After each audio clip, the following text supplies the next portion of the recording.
Thanks, everyone. I just want to tell one last story before we finish. So I get a letter dropped off at my house. I get a lot of letters dropped off my house, and I read it, and it's from a young gentleman named Arthur, and they lived a few blocks away, and real passionate. You know, this is what kills me. I'd rather get drilled down by the reporters than sit and talk to these kids, because it rips your heart out when you talk to them. So I took it upon myself to hop in my pickup. I drove over to the house, and I didn't tell him I was coming.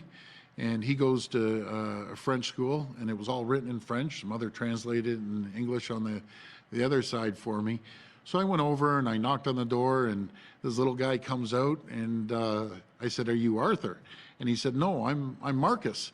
I said, "Is your mom home?" And he said, "No, they're out in the back having dinner. Come with me." He was great. He was like a little butler. He put this mask on. I had my mask on.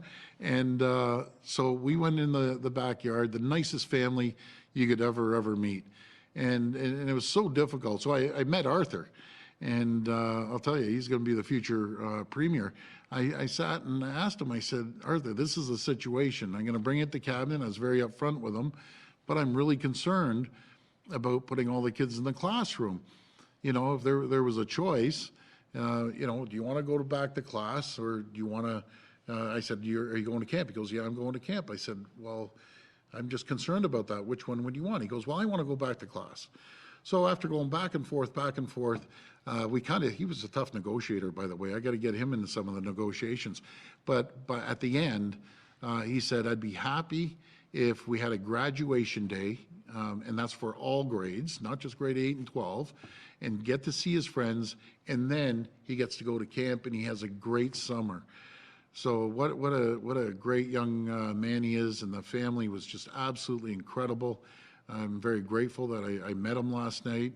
And if I could sit there and go to every single family and explain the situation we're in, I think they'd understand. I do not want to risk the summer. I do not want to risk stage one. Folks, we are doing so well as a province, and all thanks to each and every one of you. Thanks to the frontline healthcare workers. You're all absolute champions. We need to stick with the framework. We need to move forward. Dr. Williams will get back to us if we can reopen earlier, but let's not waver. Let's keep moving forward. And the kids are going to have a fabulous summer as long as we keep moving in the right direction. Thank you, and God bless each and every one of you.